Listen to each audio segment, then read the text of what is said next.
তারাবি না পড়লে রোজা হবে না।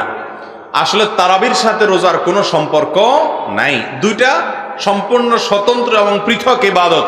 রোজা এবং সিয়াম একটা ইবাদত, তারাবি আরেকটা ইবাদত।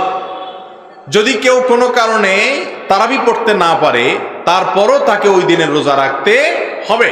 তারাবিটা হলো সুন্নাত আর রোজা রাখাটা হলো ফরজ। অতএব সুন্নাত ছুটে গেছে দেখে আপনি ফরজও বাদ দিয়ে দিবেন, এটা কোনোদিনই জায়েজ হবে না।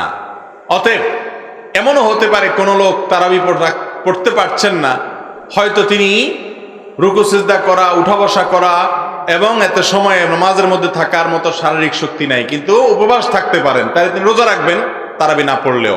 তবে হ্যাঁ, চেষ্টা করা উচিত একজন ইমানদারের, তিনি রমজানের রোজাও রাখবেন, আবার